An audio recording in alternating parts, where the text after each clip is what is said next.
Hello and welcome to Native Yoga Center. My name is Todd McLaughlin, and the question is, can I practice Ashtanga Yoga without vinyasas? The resounding answer is yes, you can. And why do we do vinyasas anyway? Well, the answer to that is that it is a great way to practice Ashtanga because you can generate heat in your body, because it cultivates a lot of upper body strength and just whole body, full body yoga power, basically, strength and flexibility. But sometimes, like recently, I had a student who, and I'm going to begin moving and practicing through the primary series seated poses while I talk to you here in the beginning, just to get the ball rolling. I'm starting off at stick pose. So I have a student who recently had a hip replacement surgery, and I teach a lead full primary series class every Sunday at 8 a.m. Eastern, which is available via our live stream. You can sign up, tune in. I have a 2-week free package. You can try it out. So here I'm at Paschimottanasana A, and the whole time you'll breathe in and out through your nose. And what we can do is still move through the primary series asana. This is Paschimottanasana B. And we can do it in a way where we still move our bodies and work with the shapes of the poses. This is Purdvottanasana. You can either lift up with straight legs, or you can do a tabletop style. You can even shorten the duration that you hold the pose, going from the classic 5 breaths. Here in the half lotus, really easy modification option is just to bring the foot on top of the thigh and gently stretch the right hip. And so I said, well, you can come, primary series. She said, that's going to be really, really hard to do. I'm not ready to come back to yoga yet. And I said, well, actually, primary series is not, it can be made not difficult. This is Triyanga Mukha Ekapada Paschimottanasana, going from the right side over to the left side. You can even modify it by just grabbing your ankle. You can even lean back on your elbow and bend your knee. And so if I invited her to still attend and eliminate all the vinyasas. Now we're at Jani Shirshasana A, where the foot easily is by the hip. And if we eliminate all of the vinyasa, now where the real misnomer lies in Ashtanga Yoga is that when we say do a vinyasa, okay, now Jani Shirshasana B, typically we would sit on top of the heel. So if that is possible for you, another way you can do it is just put the heel under the hamstring. And that way you can get a slightly alternate position to A. You can still do it very gently and stretch into the left side hamstrings with a little bit of heel pressure, like working like a pressure point massage tool on the back of the leg. And then, of course, we're just doing all the same poses, right and left. And so back to the storyline, if we say do a vinyasa, that implies, okay, pick it up, jump back up, dog down, dog, jump through. Okay, now Jani Shirshasana C, now naturally, if you're familiar with all these poses, then you would know what to do. But one of the key ingredients of Jani Shirshasana C, which is very difficult for most, is getting the ankle into a full dorsiflex and the toes pulled back. So you could isolate the pose just to this one particular ingredient, which is a toe stretch. So today I'm just making it very easy. I want to try to make you feel like Ashtanga Yoga is accessible, and you can do it even if you have a shoulder injury, or you're just recovering from hip replacement surgery, or the list goes on and on and on. Here, we're just doing a toe stretch. I'm just taking the foot, pulling the toes back, giving them a little stretch. That's one of the key ingredients of Jani Shirshasana C, is full dorsiflex, toes, pressure on the ball of the foot. Marityasana A can be done very easily, just bending the knee.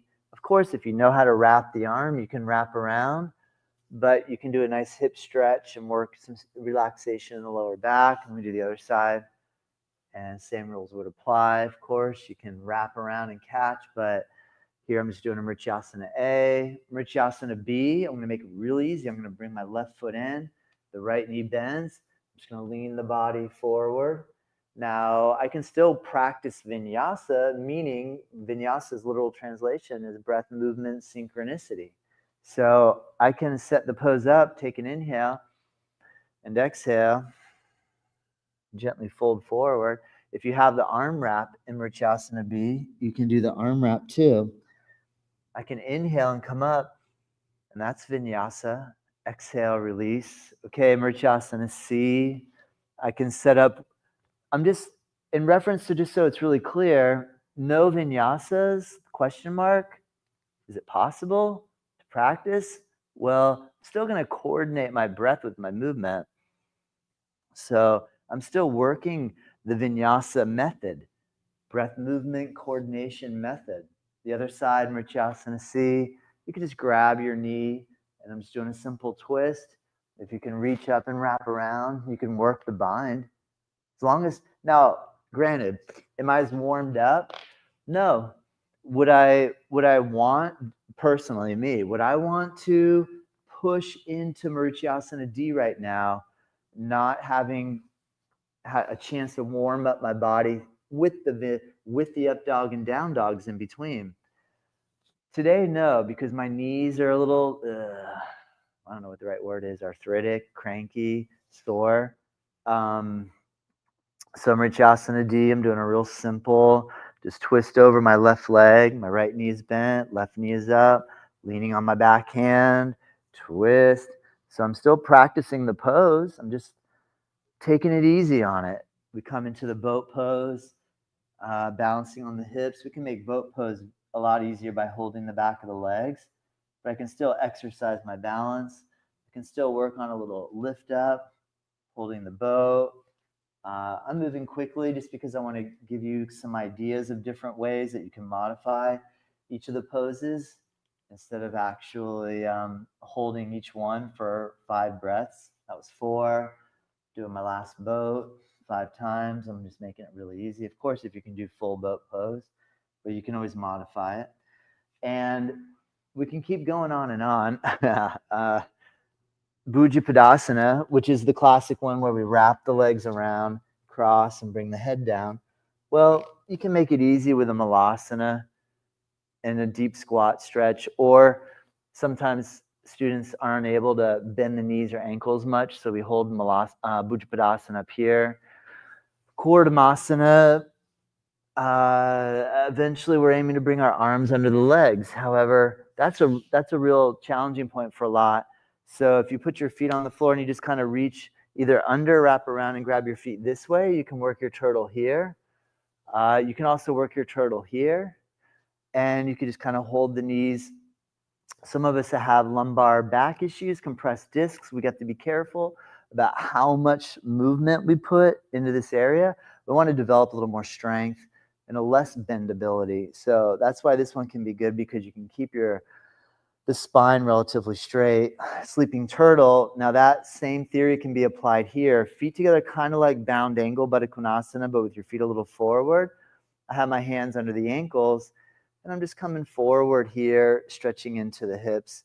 Now, if you're able to come all the way forward, you can bring your arms through more where your elbows are down and bring your head down. This is a nice, easy Supta Kordhamasana style. And then we're at Garbhapindasana, which is typically wrapping the legs up in lotus.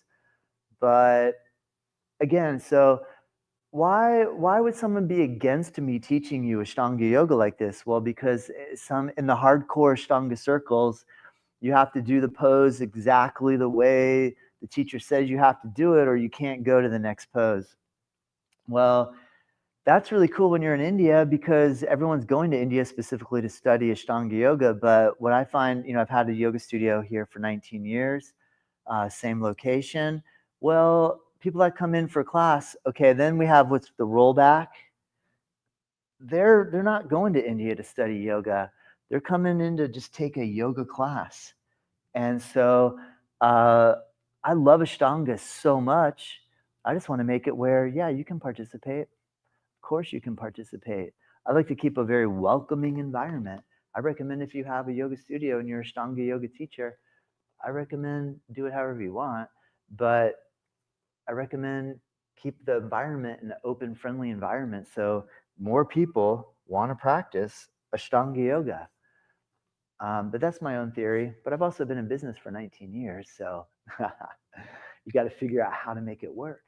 And so I think the strategy, as you as a practitioner, me as a practitioner, okay, Upavishta Konasana A, Upavishta Konasana B. I'm going to do real simple. I'm just going to lean back, grab my legs like boat pose, but with feet apart.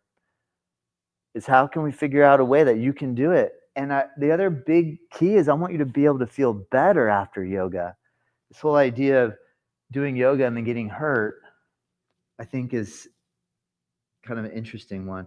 Here I'm in Supta Konasana, or could be done a little gentler laying down like this. Good.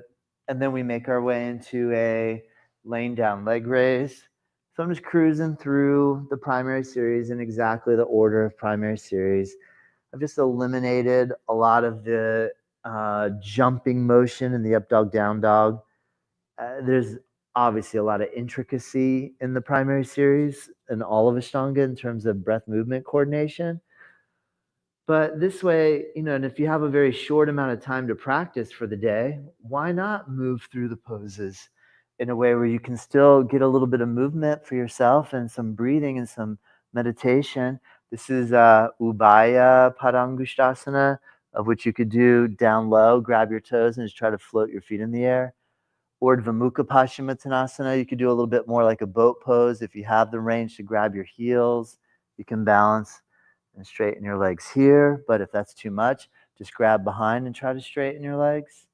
Okay, and the last one, Setu Bandhasana, heels on the ground, coming back on the elbows, and working into like a fish style back bend. And we just cruise through all of the yoga poses of the primary series.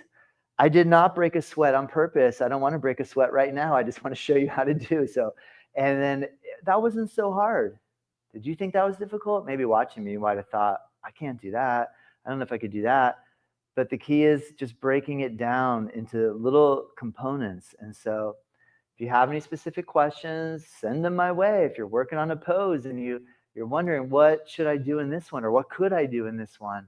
And if you explain to me what injuries you have or what part of your body you have chronic pain in, there's a way that you can still, the reason I'm doing this is because I love Ashtanga so much, not because I want to soften Ashtanga so that it's not as valuable as it was when it was done at full power mode. My strategy is I love this so much, let's make it low power mode for you to get in, and then slowly we'll build the power up over time. So I'm also a fan of logic and reason.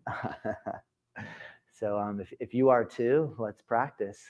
All right. Have a great day. I hope this helps. And again, if you have any questions or if I triggered you in some way, let me know. All right. Namaste.